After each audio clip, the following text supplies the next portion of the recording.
there, it's Jen, and I am here to bring you a fun little tutorial using some deco foil and some Thermoweb products today. I'm creating this Independence Day layout of a balloon festival that we went to, and I wanted to show you a few of the things I'm going to be using. So I'm going to be using this deco foil liquid adhesive, and this is super cool because you can apply it with the fine tip and get kind of a dimensional look, or you can apply it in a thinner way, which is what we're going to do today, and I'll show you that in a minute here. So we're going to use that. I'm going to use two colors of deco foil. I am using this one, which is called Aqua, which matches the pattern paper that I've chosen out, and then I'm also going to be using some silver. And I have created a free cut file for you today that I'm going to be using on this layout as well. So my plan is to put some stars along the bottom. So there's a star border in the cut file, and I'm going to deco foil this in silver. Now I've used the adhesive backed toner sheets for this, so there is a peel and stick adhesive on the back of this, and it is super cool. I cut it out on my silhouette the same way that I would cut. I just set my same settings that I would use for textured cardstock, but I do a double cut, and it works for me every time.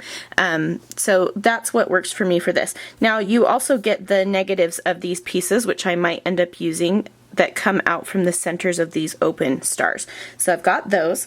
I'm also going to be creating a larger part of my title with this Independence Day cut file. Now this comes as just the words, but I've gone ahead and welded some stars to it. So in the cut file, let me just show you what else you get. So you get a star border, you get the Independence Day word, you get two stars, one open and one closed, and then you also get, so they come just like this, and then I've gone ahead and welded it together. And then you also get another title that says Let Freedom Ring, and let me see if there's a paper. Let me put it on here so you can actually see it. So we've got that, and then there's the E. So you can see that there. And this is my hand lettering, so is Independence Day is in my handwriting as well. So be sure you can download this through the link on the Thermoweb blog post for this, or you can go over to my shop at CraftyJenScow.com and just click on shop and download this for free in there. So that is a free cut file available for you. And even if you aren't American, I think that you could definitely still use the stars. So be sure to check that out.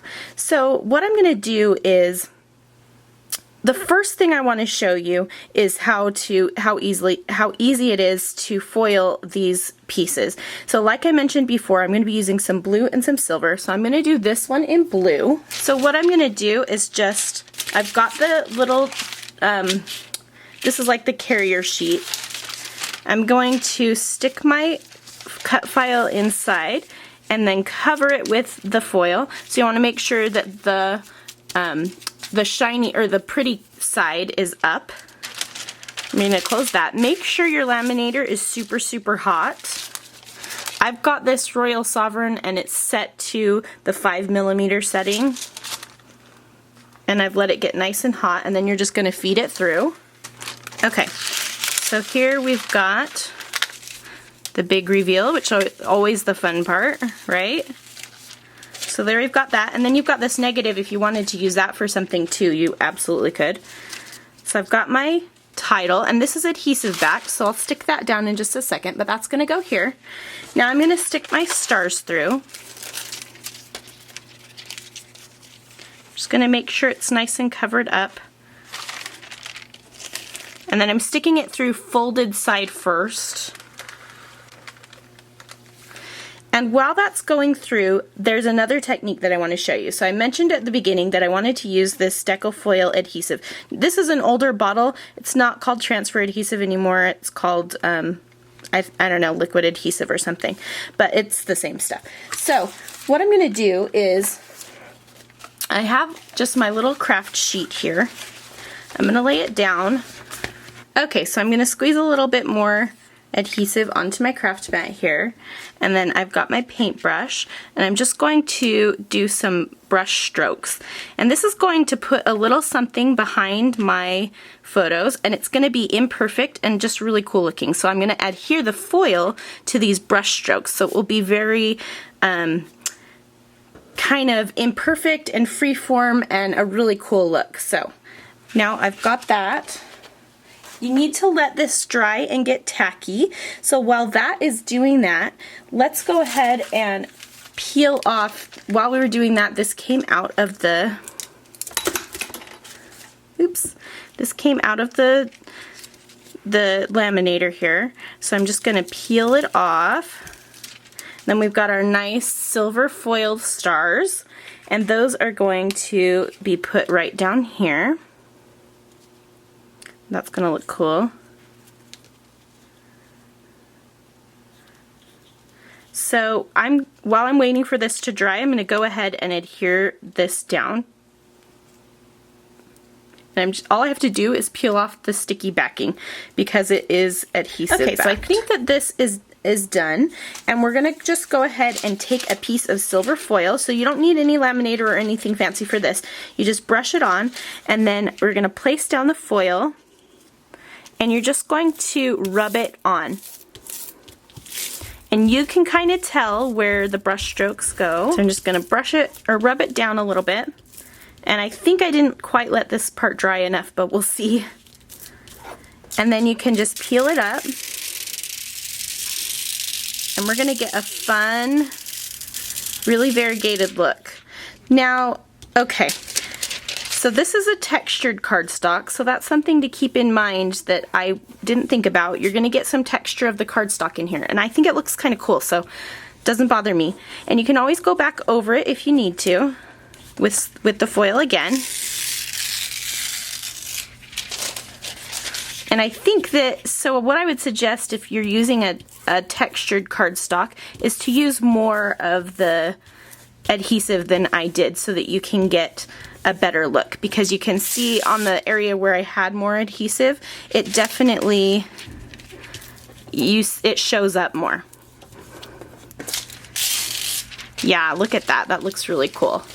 So I may just take my paintbrush and go over this side again, just so that I have a little bit of that on this side. It doesn't bother me that it's uneven because it's just going to be kind of a fun little mat for my photos. So I'm going to put a little bit more on this side, and then I will come back and show you how I finished up this layout. Okay, so here you can see the finished layout, and I just added a few things to it to kind of pump it up a little bit. I added one of the stars from the center of this foiled piece to the center of this one, and I just cut it down slightly so that it was a little smaller. I could have cut another one out of, I could have cut just one of the plain stars out of some more of this and foiled it, but since I had this one already cut out, since it was a leftover piece, I just decided to repurpose that. And I added this with one of the 3D pop dots. Let me just show you. One of these 3D Zots, and these are awesome because they give you dimension, but not quite as much dimension as the 3D foam squares, which is what I used to pop up the photos. So you can see, I think you can see how much the photos pop off the page, and that star pops off a little bit less. I don't know if you'll be able to tell from this, but I also added just a few little stickers. I wanted to add in a pop of another color, so I decided on yellow since there's some yellow in the balloons on this photo. And so I just popped a couple here, one here, and one here so that there's a triangle of that, and then added a couple of puffy stickers and my journaling on either side. So that was a quick and simple layout using the deco foil. I hope that you will try some of these techniques out. I love the way that the brush looks behind this, and I think it would look really cool through a stencil as well. So I'll definitely be playing around a little bit more with that, the deco foil liquid adhesive. and seeing what I can come up with that. So don't forget to head over to either, you can link to it from the ThermoWeb blog page if that's where you're watching this from. There's a link to where you can find the free cut files, or just head over to my shop at craftyjenschow.com and click on shop. Thanks so much for watching, and we'll see you again soon.